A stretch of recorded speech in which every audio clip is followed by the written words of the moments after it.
Daftar mitos yang ada di NBA ternyata banyak dan terisi dengan klaim yang sebenarnya sama sekali tak masuk akal. Mitos diartikan sebagai suatu prasangka dan dugaan tentang seorang pemain yang dilebih-lebihkan.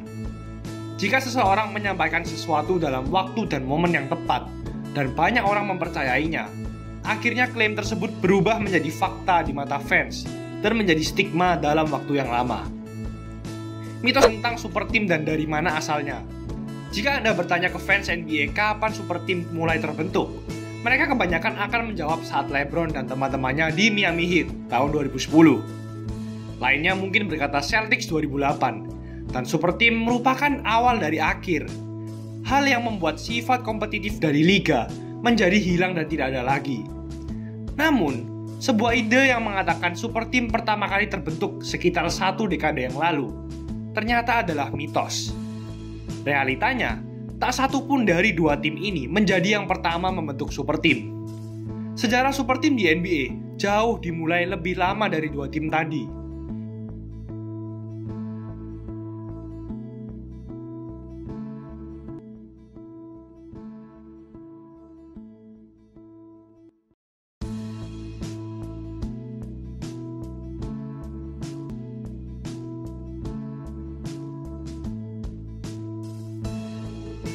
Bisa Anda lihat, sudah ada banyak super team dalam sejarah NBA.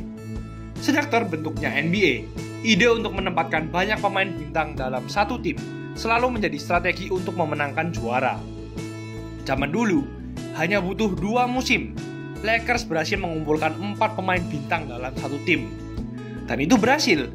Mereka memenangkan 5 cincin juara dalam 6 musim. Tapi, Boston Celtics lah yang benar-benar menyempurnakan super team di era 60-an dengan mengumpulkan 11 Hall of Famer dalam rentang waktu 11 tahun. Mengubah NBA layaknya menjadi liga miliknya sendiri. Selanjutnya ada Lakers, lalu Knicks yang jarang diberi label sebagai tim terbaik dalam sejarah, padahal mempunyai 6 Hall of Famer dengan 4 pemain sedang dalam waktu prime atau waktu terhebatnya. Maju ke depan, ada Celtics, Lakers, dan Sixers tahun 80. Diikuti dengan Bulls yang berhasil tripit di akhir 90-an. Namun perhatikan, ada gap antara tahun 1998 hingga 2008, di mana tak ada super team di NBA. Tim yang memenangkan juara di rentang waktu ini biasanya punya 2 pemain All-Star yang tak sehebat itu, atau punya 1 pemain bintang superstar yang sangat hebat. Dalam rentang 10 tahun ini, adalah di mana miskonsepsi ini terlahir. Rentang musim di mana tak ada super team sama sekali, menyebabkan ilusi ke fans NBA di mana cara memenangkan juara dengan tidak menggunakan super team adalah satu-satunya cara yang dapat dilakukan atau dianggap cara yang paling benar untuk dilakukan. Lalu muncul Celtics 2008, sebuah tim yang dianggap sebagai tim yang membangkitkan istilah super team. Lalu datang 2010 Miami Heat yang mengingatkan GM dari tim-tim bahwa Anda butuh membuat super team. Selanjutnya, Anda juga melihat 2 super team dan juga usaha untuk membuat super team. Tapi faktanya, 2010 Miami Heat tidak menghancurkan sifat kompetitif liga. Tak juga 2008 Celtics. Super team yang berisi talenta-talenta bintang yang membuat ketidakseimbangan di liga sudah ada sejak liga ini dilahirkan. Dan tujuan utama dari super team tentunya adalah memenangkan juara. Musim lalu, Kawhi Leonard memenangkan salah satu tembakan clutch paling bersejarah di era playoff beberapa tahun ini. Sebuah buzzer beater yang mengirim Sixers pulang setelah 7 pertandingan ketat dari seri tersebut. Sebulan kemudian, nama Kawhi Leonard menjadi semakin dan semakin terkenal, mendapat gelar sebagai salah satu pemain terclutch di liga. Tapi sebenarnya, istilah clutch hanyalah mitos. Lebih spesifik, sebenarnya tidak ada yang namanya tembakan clutch. Ya, mungkin Anda akan bingung dengan hal ini. Namun ini sungguh terjadi. Tidak ada korelasi antara menjadi clutch dengan bermain baik di momen besar. Karena ketika Anda melihat angka, tidak peduli apakah seorang pemain diberi label pemain clutch atau tidak, tidak ada efeknya di hasil akhir. Kita ambil contoh Michael Jordan, pemain yang diberi label pemain paling clutch dalam sejarah, dan ambil DeMar DeRozan, pemain yang biasanya menjadi loyo dan menurun saat di detik-detik akhir pertandingan. Di karirnya, Michael Jordan punya persentase tembakan 46% saat di momen-momen clutch. Di kasus ini, istilah clutch diartikan sebagai 12 menit terakhir di pertandingan bila skor antar tim hanya berjarak 6 poin atau kurang. Waktu spesifik ini diartikan sebagai momen clutch karena produksi dan efisiensi dalam momen ini untuk mengubah kemungkinan menang lebih besar dibandingkan 36 menit sebelumnya atau 3 kuarter sebelumnya. Beberapa fans mengartikan clutch sebagai hal yang berbeda. Namun di episode yang dibahas kali ini adalah definisi yang akan kita gunakan. Dalam keadaan yang sama, DeRozan punya persentase 44%. Hanya berbeda sedikit dari MJ. Tapi, Anda pasti berpikir saat Michael Jordan berada di playoff, ia pasti berubah menjadi yang lebih clutch dibandingkan regular season. Benar kan? Salah. Bahkan di playoff, MJ punya persentase clutch yang sama dengan DeRozan. Pemain lain yang diberi label clutch adalah Kobe Bryant. Bandingkan ia dengan LeBron yang biasanya membuat blunder saat clutch. Dan Anda lagi-lagi akan menemukan angka yang tidak cocok dengan mitos yang kita percayai. Faktanya, angka menunjukkan cerita yang sangat berbeda. Dalam karirnya, persentase tembakan Kobe 44,4% saat di momen clutch, di mana LeBron memiliki persentase 51,6% di momen yang sama. Mungkin banyak yang berdebat karena Kobe lebih banyak mengambil tembakan saat di momen clutch. Akibatnya, ia punya persentase yang lebih rendah. Dan itu juga salah. Lihatlah daftar pemain yang dianggap fans sebagai pemain yang clutch dengan pemain yang malah menurun saat clutch. Dan tidak ada korelasi antara pemain clutch shooters dengan hasil yang diberikan. Tentu memang ada pemain yang menembak dengan jitu saat di momen akhir, tapi alasannya tidak pernah berhubungan dengan menjadi clutch. Satu-satunya korelasi adalah persentase tembakan saat waktu normal dengan persentase tembakan saat momen clutch. Pemain yang menembak dengan efisien saat waktu normal juga akan menembak dengan efisien saat waktu clutch. Dengan kata lain, pemain yang hebat saat waktu clutch juga hebat saat waktu normal. Kesimpulan lainnya semua salah dan hanya didasarkan pada prasangka saja. Pemain tersulit untuk dijaga dalam sejarah NBA adalah pemain bertinggi 216 cm yang mencatat rata-rata 50 poin tiap game dalam satu musim. Wilt Chamberlain. Mitos yang beredar adalah ia bisa mencetak rata-rata 50 poin tiap game karena semua orang tidak ada yang setinggi dia. Ia terlihat seperti raksasa dan pemain lain seperti orang kerdil. Namun percaya atau tidak, Wilt tidak selalu mencetak angka saat dijaga center bertinggi 198 cm. Itu hanyalah mitos. Musim ini, rata-rata tinggi badan pemain NBA adalah 198 cm. Di tahun 1960, rata-rata tinggi badan pemain NBA adalah 198 cm. Faktanya, tinggi badan pemain NBA dari dulu sampai sekarang hanya berfluktuasi sedikit saja. Di musim 1961-62, di mana Wilt mencetak rata-rata 50 poin per game, rata-rata tinggi badan center adalah 209 cm. Rata-rata tinggi center di NBA sekarang adalah 211 cm. Hampir tak ada perubahan. Wilt melawan center dengan tinggi badan yang sama dengan center di era sekarang. Kenapa fans bisa percaya ia bermain melawan pemain-pemain kerdil? Sejak tahun 60, pemain NBA selalu tinggi. Wilt memang sedominan itu.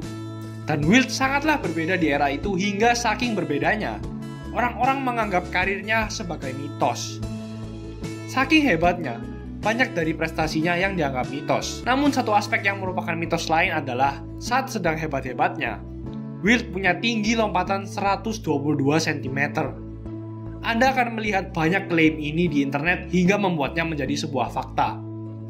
Namun sehebat-hebatnya Wilt, ini adalah mitos. Untuk memberi Anda gambaran berapa tinggi lompatan terbaik yang pernah ada, ini adalah angka maksimum lompatan vertikal dari 20 NBA Combines terakhir. Perhatikan, ini adalah lompatan tertinggi maksimum dengan awalan apapun atau max vertikal, bukan lompatan dengan awalan berdiri maksimum atau standing vertikal.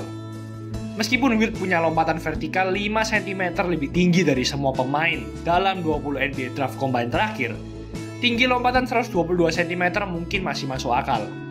Namun lihatlah daftar berikut yang berisi tinggi lompatan maksimum khusus posisi center dalam 20 NBA Draft Combine terakhir.